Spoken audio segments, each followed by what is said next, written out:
Hey guys, welcome back. Today we're going to talk about my 2013 Suzuki V-strom 650. We're going to go have a walk around, we're going to see what it's like to ride, and we're going to see if it's a fit for you. Basically, this is how I bought the bike. I thought it was a great deal. It was a fantastic deal. These bikes secondhand right now I think are such good value for money for what you get. The finish impressed me on this bike, the power and the comfort was the first things that I noticed when I went for a test ride, and I will post the test ride up on another video. I think they were pretty good looking bike. There's a lot of people hating on them, but I think they're pretty good looking. It came with these crash bars, it came with the bash plate, the panniers. It didn't come with the top box, but it has the mount for it. It came with the Oxford heated grips, and most of these bikes have got these accessories on, so to me it's a no-brainer buying them secondhand. So I'm 185 centimeters tall. I'm pretty flat-footed on this bike. Like I do say later in the video, it's a tall bike, but if you see me there, I'm pretty comfortable. Can comfortably get both feet on the ground. Where it does get you a little bit is with backing into parking spots on a hill. It's just getting used to it. But if you're about that size, that's how you're going to look on the bike. 185 centimeters. I'm roughly 90 kilos at the moment. This guy's not impressed. So I'll just do a few ride pasts and we'll just see what it looks like with the ergonomics. I'll do it with the panniers on and with them off.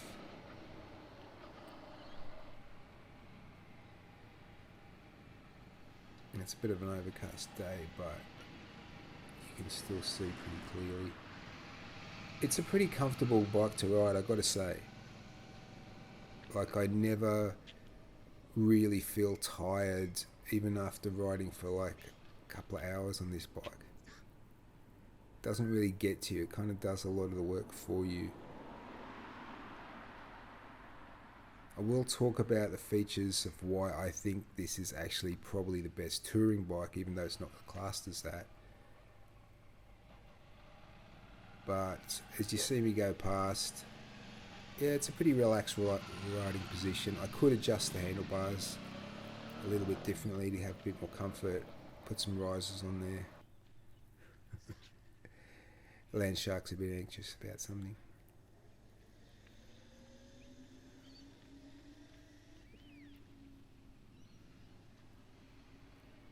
So this is me just stretching the legs.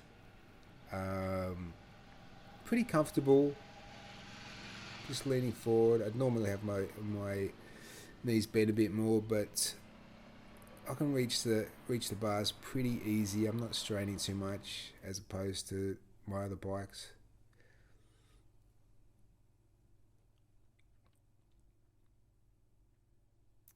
Again, for a 2013 model, I think it looks pretty good.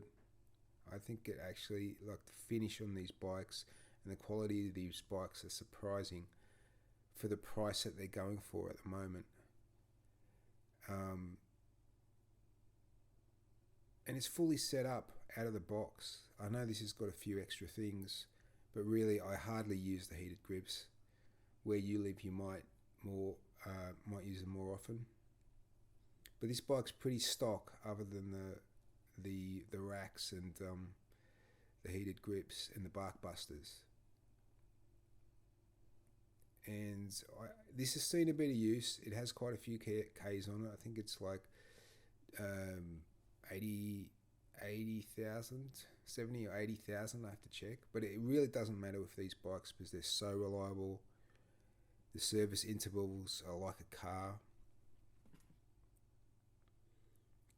And if you were thinking of getting one of these bikes, I just don't think you could beat it for all-round value for money right now. In fact, they are going up a little bit as we speak, as I'm posting this video. They are going up. It's just that time of year. I'm going to talk about in another video when to buy certain types of bikes, what I've noticed. But these bikes are so easy to ride. They're so easy to ride, especially for someone, you know, my size. I think it's almost perfect. Like, I do complain about when I first got it, so when you see me riding around a bit later, that was when I had it for 2 weeks, and it did feel a bit unbalanced at low speed. It just took a bit of getting used to, and literally after a few weeks of riding, you know, it's one of my favourite bikes to ride now. And it's just so comfortable, does everything. So I bought this bike as my workhorse, my all-around commuter, cruiser, go 2-up, just my all-around reliable bike. That's why I wanted this. And this bike is so versatile. You can basically set this up for more off-road or more touring. Most of these I've seen are more set up for touring. And it's a no-brainer. Let's have a look at the dash. It's got everything you need. It doesn't have all the fancy stuff the new bikes have, but an LCD speedo, a fuel gauge, temperature gauge, external temperature. It'll tell you the time. It's got a gear indicator and the old school tacho, which I don't even bother using because you can feel the bike. You definitely know when you need to change as you get the vibration through the seat. But yeah, it's handy to have all that stuff. It's got some other features. It's got ABS. Like I said, this particular one has the Oxford heated grips. To be honest, living in Sydney, I could do without them. I've probably used them twice in 6 months. Yeah, let's go for a ride. Is it a great beginner, novice bike rider, or is it a bike more for, you know, a seasoned rider? Or is it more for your adventure rider or a daily commuter? My answer to that question is, personally, I think it's all of those things. I think it's as close as you get to a one-size-fits-all bike. It's, you know, as a learner, I'm going to talk about that specifically, but as a learner, you've got a very capable bike you're not going to get bored of too quickly as compared to your smaller engine bikes. I am going to talk about in another video specifically about the reasons it's not a great learner bike, but I just love this bike. I just love this bike, man. It's just so easy to ride. You can do no wrong with it. It's so forgiving. You get the wrong gear, you know. It's just one of those friends that you have that's very forgiving, a true friend. You get what I'm saying? It's like you get the wrong gear, they understand you're having a bad day. You're having a bad moment. It's pretty forgiving. It's not going to bog down too much. It's not going to stall on you. It's the torque you get from these V-twin motors that allow you to be a little bit lazy, I guess, in your shifting patterns. I found myself getting a bit lazy compared to the other bikes. Like I said, this bike does a lot of the work for you. The thing about this bike, you can just get lost in riding and feeling comfortable. I absolutely just love the way it makes me feel on the bike. It's like the bike is here for me, not the other way around. I guess what I mean by that is you ride some bikes, they aren't as forgiving, they aren't as comfortable. You're really on the ball with what gear you're in. You've really got to be on the ball. You've really got to have your rider craft game on. Whereas this bike, It has everything, does everything. It does it pretty well. It does it above average. There's a lot of people that are owners of these bikes that hate on them, but that says more about the owner than it does about the bike.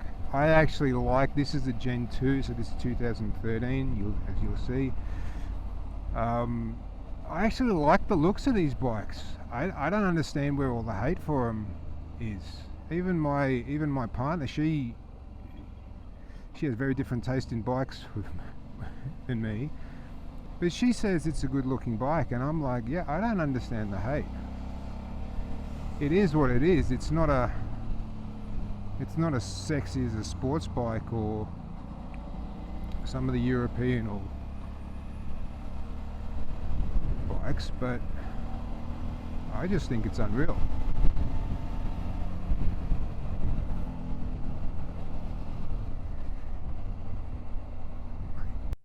Now you have to understand that for commuting around the city, it's mainly what I'm talking about here. If you're going to do some long touring, like long trips, bigger trips, you're going to do more off-road, I'm not saying this is the bike for you. I'm just saying, personally, as an all-rounder, as your workhorse, I couldn't think of a better bike than this one for the money. There definitely are better bikes than this, but for the money, for what they're going for right now, you get a lot of bike. You really do. It's surprising. Like, compare it to the DR650 that I had in my other videos. This bike is probably going for $2,000 or $3,000 less than that, and it's got way more technology. It's got more power. Now there are reasons, obviously.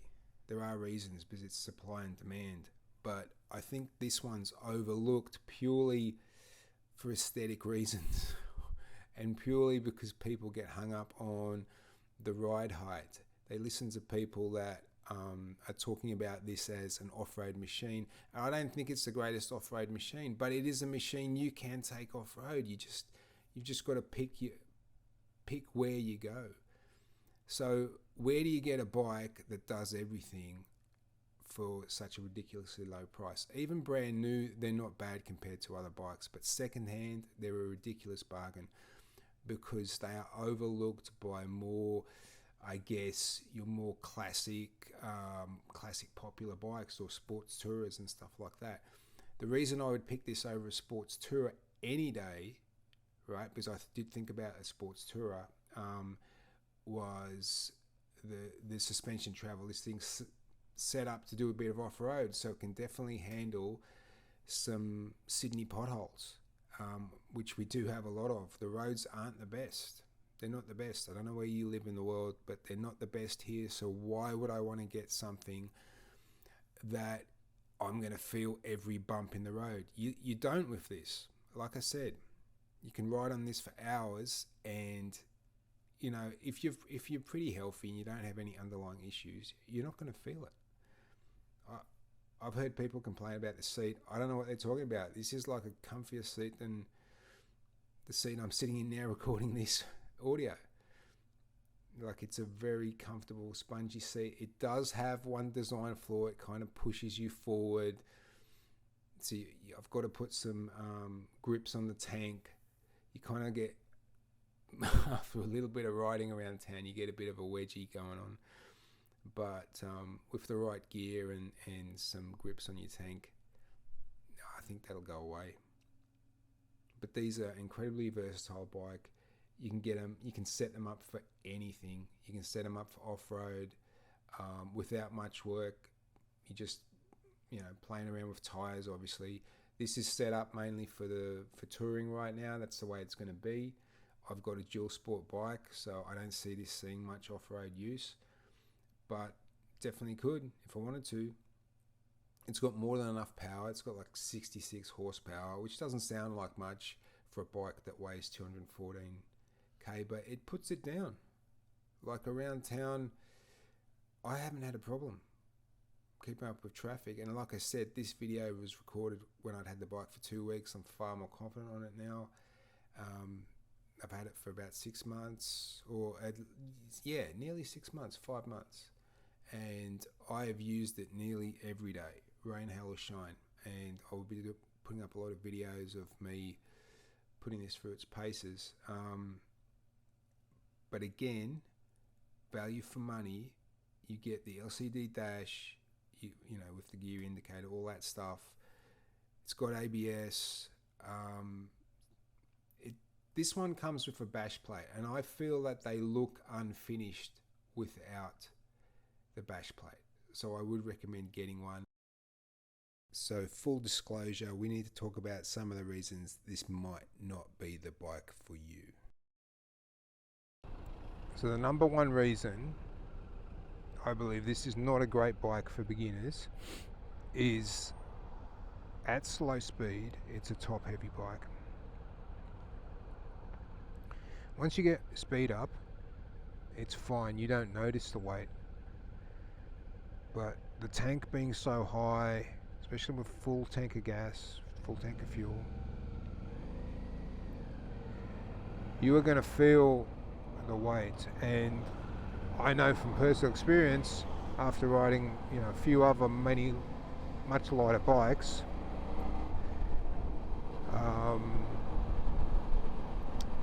or bikes with lower center of gravity, this thing caught me off guard the very day I brought it home.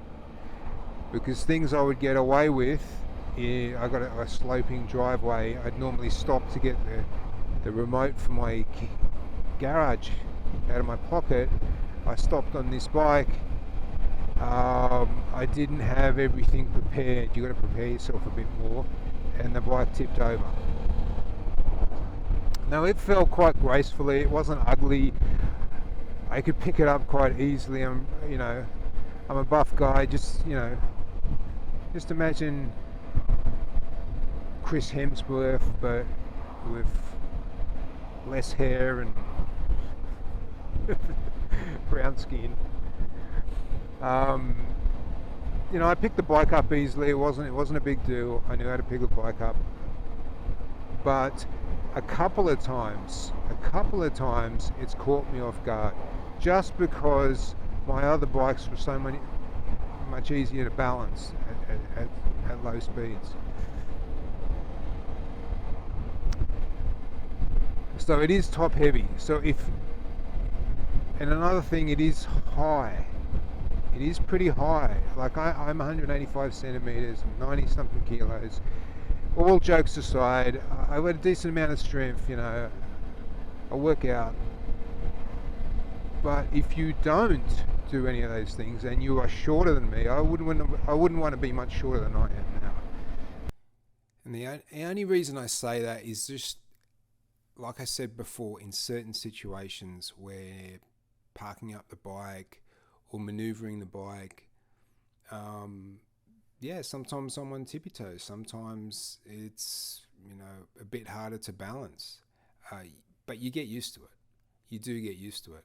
I would love to see in the comments if you are a shorter rider than me, shorter than 185 centimeters. Say you're 10 centimeters shorter, whatever, and you ride this bike, because I know people do. I know a lot of people love this bike, and it's a beginner bike for them. I'm not using it as a beginner bike. I'm just using it as an all-round commuter, because I think it serves my purposes well. Would it be the right bike for you? Well, if you want a bike that does everything, and I mean everything, it pretty much does everything apart from hardcore off-road, this is the bike for you. I just can't say it enough. Like, it is, I would rather be on something like this. I think that's why adventure bikes in general are becoming more popular, because of their versatility over the sports touring bikes. I think sports bikes on the road are ridiculous myself, but that's my own personal thing. I don't get it on the road in traffic, for 2 seconds of blast in between traffic lights, in between cars. But everyone's different.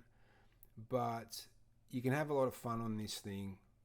They're very reliable. Like, as long as you do the maintenance, these things will last forever. Yeah, look, I wouldn't like to be stuck in the bush or stuck somewhere and try and, work on the fuel injector or work on wrenching on this bike anything other than a basic service and the chain tension or changing the chain or changing tires. I really wouldn't want to do anything more than that, because you'd have to have a lot more tools, and there's a lot more to pull apart. It's not like the DR, or it's not like my WR450 where you can just take a bag of tools and pretty much take the whole bike apart. It doesn't work like that. But when realistically is that going to happen? If that would happen with any of the modern adventure bikes, right? So I think where you would go more old school bike is simply that they're easier to wrench on. In saying that, this is one of the easiest bikes I've seen to service. This is one of the easiest bikes. Like, the oil filters, a no-brainer. It's right there. It's like a car. You just pull the bash plate off and there it is. Easy to drain, easy to adjust the chain. I just can't speak highly enough of the bike. So let me go through it again. Best value for money, bang for your buck, right? Even if you get the bigger 1000cc one, they're still going pretty cheap. They're not as popular in Australia, but I've seen them advertised in other countries and they're pretty cheap. Would I go to 1000 over this? I don't think so. From what I've heard about them, for my use, I wouldn't need the extra power. But that's just me personally. Reliability, like I've said it many times, these are uber reliable bikes. You just change the oil, put good fuel in, and you're ready to go. They're easy to ride. So the power delivery is pretty smooth. I mean, look, Suzuki's, for me, compared to the Yamahas, are a bit jerkier. You've got to have a bit more throttle control. But once you get used to it, this bike will do whatever you ask it. Yeah, and the gear selectors, yeah, they're a little bit clunky. I'm really nitpicking now, but I mean, like I said, I've been riding it for a few months and it's super comfortable, super easy to ride. I have enough power for any situation. The parts and accessories for this, there are so many parts out there. So many parts, so many accessories, aftermarket stuff. I wanted a bike I wouldn't have to spend a cent on. I wanted the stock exhaust. I wanted quiet. After having 2 or 3 bikes that were pretty loud, I wanted something that was pretty quiet. This bike is pretty quiet. You could easily get a nice aftermarket muffler and give it a nice note. I think it sounds fine when you rev it out. I think it sounds pretty good, but that's not what I bought it for. So in conclusion, if you're looking for a great all-rounder, a great workhorse, something that's reliable, economical, comfortable, it's a no-brainer.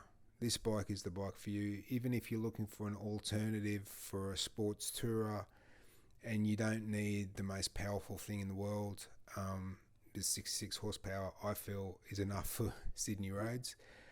But, and so does the Landshark. But I feel that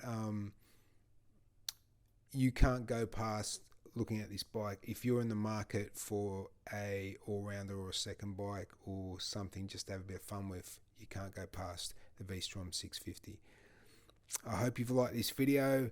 Please subscribe if you haven't already. There's going to be a lot more content coming up, and if you like the video, give it a like, and we'll see you next time. Ride safe.